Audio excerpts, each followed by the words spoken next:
What is up, guys? It is the Blue Blood tier, and you might know the name, man, if you've been paying attention to our website.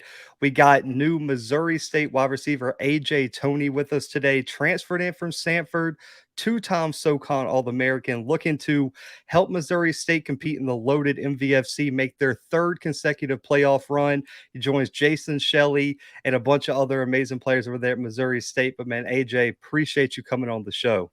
No, I appreciate you for having me. I appreciate it. Hey man, for sure. And listen, I'm from Alabama as well. And I remember that Jackson Olin team. You guys were the first undefeated team in school history back in 2018. Yes, One sir. of the standout players on that team for you. What was your recruiting process like coming out of high school? Who was recruiting you the hardest looking back? Kind of walk me through that process. So coming out of high school, I started getting my offers. I'd say 10th grade summer. That's when I first got my stars and everything like that. I actually got my first offer from Florida Atlantic on my birthday. So I think I had around 20 something plus offers out of high school. Eventually, I became a 3-star, going to different rivals camp, Nike openings. Um, the top school that was recruiting me the hardest, I say Bowling Green, Arkansas State, uh, and Louisiana Lafayette. That was the hardest. Oh, and Sanford, of course, Sanford. But that was the hardest. Hey man, and you were a big time athlete, man. Played I put it in the article. You played special teams, running back, wide receiver. I mean, they put you all over the field. Was there any question for you what position you wanted to play going into college football? Necessarily, it wasn't any certain position necessarily. Just coming in as an athlete, whatever team wanted me at which position, that's what I was gonna come in at. But as far as recruiting, every school wanted me at receiver, slot receiver. I had probably 2 to 3 offers as athletes, and I know one of them was Liberty. But besides that, everybody who was offering me, they wanted me to come in as a receiver. Hey, it paid off in a big way, man. But let's talk about Sanford. They come into your recruitment. You mentioned them in your top four. For you, what was it about the school, the coaching staff, the team that led you to commit there? Uh, you know, somebody from a hometown offering me. Everybody always want to be that hometown hero. So that was one of the things. Alabama recruited me, but at the end they didn't offer me. So I can go to Alabama and be like, oh, hometown hero. So the biggest thing here at home to me, it was Sanford. So wanted to be a hometown hero. Other than that, um, when I went on the visit and the coach was just talking to me, I felt like a real family there. So Hey, that's a big thing, man. It's making you feel at least like you're wanted on campus, and that whole recruiting pitch, man, is huge. And as an Auburn alum, as bad as our wide receivers have been, I'm pissed at our coaching staff for not reaching out to you, man. We needed you over these past few seasons, but you could get to Sanford, instant impact player, man. You got to start multiple games. You saw action in all of them in a loaded wide receiving room as well, man. There were all the Americans in that wide receiving room for you. What were the keys to making an instant impact as a true freshman at Sanford? just coming in, focus on me. Some people come in, oh, I need to do this, I need to do that. No, long as I do what I've been doing and I put in the work, I feel like everything else gonna show for itself. So when I got the opportunity to play, which was I think it was my first game, I got in fourth quarter against Youngstown State. I made an impact right then. So the work showed for itself, and the work that I was putting in paid off, and that's all I was focused on. Just me me doing the things, I guess, to get myself to that position. That's the only thing I was focused on. Hey, a lot of high school guys who are listening to the show, definitely that'd be one of their biggest questions is when I get to campus, what do I need to do to set myself up like you did? And the other question, man, before we get into your transfer and your recruitment this past all season, what did it mean to be named a SoCon All-American? You made the all-freshman team as a true freshman. You were named a SoCon All-American in the spring. For you, what did that mean to you to be recognized as one of the best players in the conference? It was just another accomplishment, but I got bigger goals. So, you know, I always have a chip on my shoulder. So I just took that as, oh yeah, that's good, but I got more to do. So I didn't really, cause some people when they get accomplishments, they feel like, oh, that's it, that's all they needed. But me, I want to go above and beyond. So I just looked at it as another accomplishment. It's time to work more so I can, get way more accomplishment. Hey man, I like to hear it, man. And for you, what led to your transfer? What played into your decision making? Kind of walk me through the process of why you entered your name into the transfer portal. Um, one thing, overall happiness. I feel just things you do in life, you can't put your 100% effort in if you're not overall happy. So that was the one thing, and I'm not gonna have do my team like that. I'm not gonna try to act and not giving it my 100%. That was one thing, and also getting away from Birmingham. I'm from Birmingham. I've been here all my life. Just a new fresh start. Hey, I don't blame you, man. Listen, it like you said, and just in terms of also, I think a lot of athletes ignore their mental health too. They put the team and what's going on the field more so than their happiness and their comfort and mental health off the field, man. So I'm glad that you realized that and you went and found a better place. But before we get into your commitment, what were the biggest differences comparing your high school recruiting process to your recruiting process in the transfer portal after leaving Samford? What were the biggest differences for you? Um, I really wouldn't say it's too many differences, but some of the bigger schools that didn't offer me in high school, um, they offered me coming out of the portal. I guess because I showed what I can do at a bigger level, at a college level. Because of my size, I know I'm 5'9". Some people probably look at that as, oh, he can't play in Power Five or different things like that. But when they see me come in college and basically doing somewhat the same thing I was doing in high school, it made them pull the trigger while I was in the portal.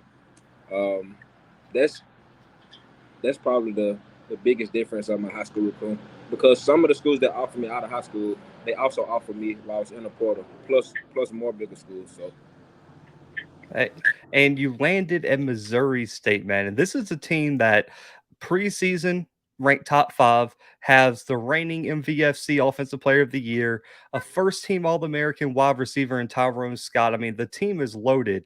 What factors led you to transfer to Missouri State? first off, Coach Bobby Petrino, uh, that was one of the biggest things. Also, the quarterback who is there right now, he's he's pretty good. And also, I have a friend that was at Louisville, and he entered the portal. And he went up to Missouri State, and the things he just talked to me about Missouri State, and also me conversating with the coaches, um, we clicked. We clicked tight. When I first entered the portal, that was the first school that hit me up. That was one of the first schools that hit me. So that was that was one of the main things. In that the person who I'm talking about is Alan Love. He played Gotcha, D1. gotcha. So Hey, you great decision if I had to say. And then I want to you don't have to give me too much. You don't have to give out any secret plans or plays or nothing like that. But what was the pitch from the offensive staff on how you're going to fit into this explosive offense? Um, I think the same thing they tell all their playmakers. Get the ball in the playmaker's hand. Um, that's the main thing, and I feel that's what all offensive coordinators say. Whoever the playmaker is, and whoever show that they're the playmaker, get the ball in their hands. That's all. Hey, I like to hear it, man. I'm excited for this offense next year, man. I got you guys in my top 5 as well. Extremely excited to see Missouri State. But let's talk about your goals, man. What are your personal goals for the 2022 season? First, I'm starting off at a new school. Coming there, proving myself to my teammates that I'm all for the team, proving myself to the coaching staff that I'm for Missouri State. Just coming there and just working. That's all. That's all I want to do. Cause as long as I put the work in, everything else on the field is going to show. So that's all I want to prove is that I'm working and putting the work in. Man, I like it. And for you, I know, listen, I get it. The football player's senior political answer is the first game, always the most important. It is a big game, though, with playoff rematch over with UT Martin. But for you, what game on the 2022 schedule do you have circled that you're looking a little bit forward to the most? All of them. And the reason I say that because every time I get a chance to get on the field and play is a blessing, and it's another opportunity. So it don't matter who we play. I'm going to put my best foot forward, no more, no less. So it don't matter which opponent we facing. I like it. And how do you feel about the Missouri Valley Conference, man? Everyone knows the history behind it from Youngstown State in the early 2000s to North Dakota State, now South Dakota State. The list goes on and on. Are you excited? Is it a challenge for you? Kind of like, how are you looking at it from the grind of the MVFC going into next season? Um, I I like it. I feel it's the SEC or the FCC, the FCS. So that's how I feel about it. So I'm excited to play North Dakota State. You know, teams like that, Montana, South Dakota, different teams like that. I'm pretty excited. I mean, I like the enthusiasm, but looking at your game, you're going into now your fourth year in college football. How has your game evolved from freshman year stepping on campus at Samford to the guy I'm talking to now about to head to Missouri State? Well, coming in, high school, I was an overall athlete. I didn't have one main position. Since I came to college, I became a real receiver. I'm a real route runner, different things like that. So that's what really changed. I became more of a receiver than just an overall athlete. I listen. You found your lane in a big way too, man. I'll say that. And looking at your game, everyone loves player comparisons across the country. I like asking the players how they view themselves. So, which NFL player do you model your game after the most? Well, he's not in the NFL no more, but it was DeAnthony Thomas. DeAnthony Thomas, Tavon Austin, uh, just straight receiver wise. I say kind of Tyreek Hill. Hey, I like that D'Anthony Thomas, man. I don't think people realize how good he was in college football. I Yeah, he really, I was. really don't think he gets enough credit for what he did, what he did for Oregon and all them. But everyone's got their own, I guess, pregame routine, superstitions before the game. For you, how do you get ready to go ball out on Saturdays? Music. Gotta have music. Gotta play music. Superstitions. I always put my left sock on first before my right sock. I, I have to do that every time. I have to do that every time. Hey, that's the first time I've ever heard that one, man. Listen, we're well in over 100 interviews. For to have an original answer, I love it, man. He said the left That's, sock has to go on first. I like it, and don't give away any of too many of your secrets, man. I know some of them MVFC defenders are watching this, but what is the number one mistake a cornerback can make against you one on one?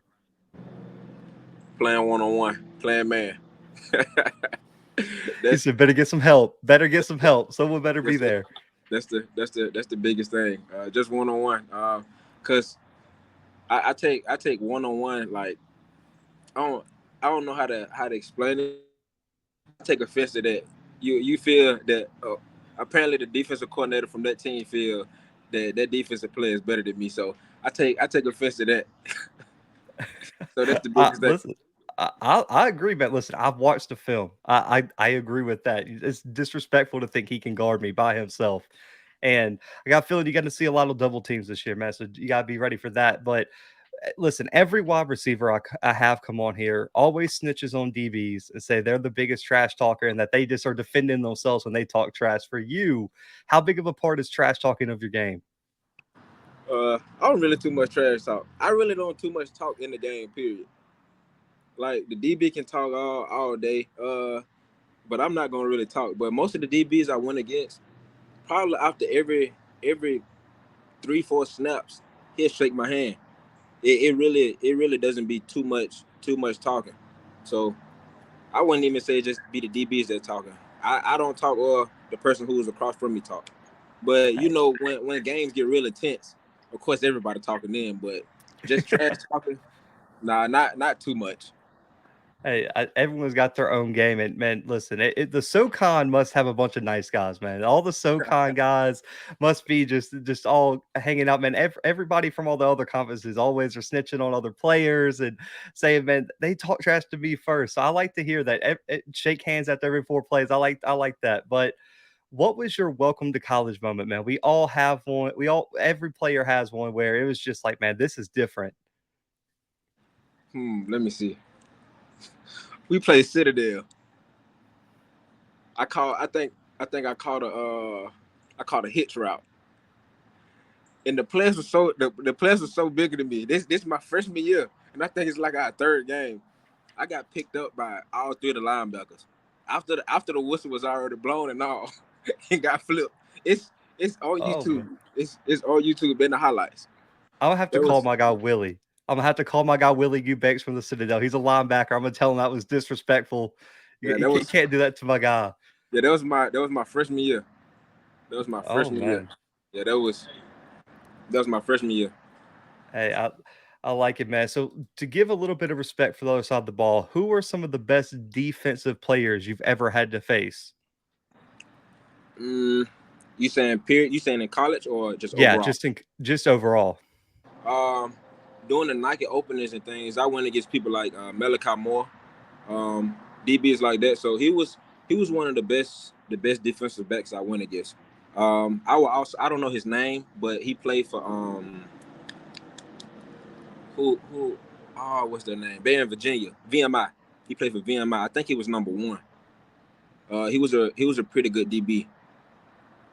I'm blanking on the names right now. I know man, VMI's got some really good defensive players, so there's probably a few guys over there. But I'm a big fan of Malachi Moore, man. What he's doing over at Bama right now is crazy too. So I don't blame you on that one. But looking at your career, man, what keeps you motivated despite all the American awards, all the accolades, praise, man? What keeps AJ Toney coming back for more, man, and striving for the next level? Um, just family. I feel like everybody that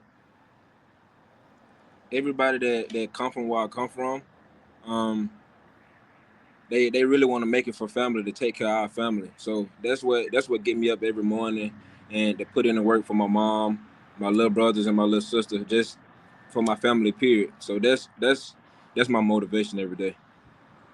And the ultimate goal we know, man, is to make it to the NFL. We just saw your teammate Montreal Washington go in the fifth round to the Denver Broncos. Missouri State's got multiple NFL guys coming up, as well as yourself. For you, if an NFL franchise asks you what they're going to get in AJ Toney if they draft you, what do you tell them? You're gonna get a playmaker. You're gonna get a player that's gonna put his all in every play, every snap. Um, Good with his teammates. Just an overall good player. So that's Hey, what you're I gonna get. like it, man. I definitely like it. And last question, man. Your message to all those Missouri State fans out there, man. What can they expect from you? What's your message to them? Talk a little bit to those Missouri State fans. First, I just want to thank Missouri State coaches for even giving me this chance. They're gonna get a hard worker. Uh, they're gonna get a playmaker for sure, definitely. Um, a humble playmaker at that. Um, you can just expect just for me to come in and work and whatever I need to do. That's what's going to be done. So Hey, I like it, man. They were very, very excited, man. The feedback I got on the article and a lot of the posts, man, they're really excited to have you. But man, AJ, I appreciate you coming on, but this is all about supporting the players. Plug your social media, let them know where they can find you. Any shout outs, let them know where they can contact you for NIL deals, man. All of that, let them know what's up. um, social media, Instagram, which I use the most, underscore AJ Toney. For NIL deals, you can email me Toney ATONEY 109 at gmail.com, or you can contact my business phone 205-585-2934 for all NIL deals. Um, and I do want to appreciate you for even bringing me on.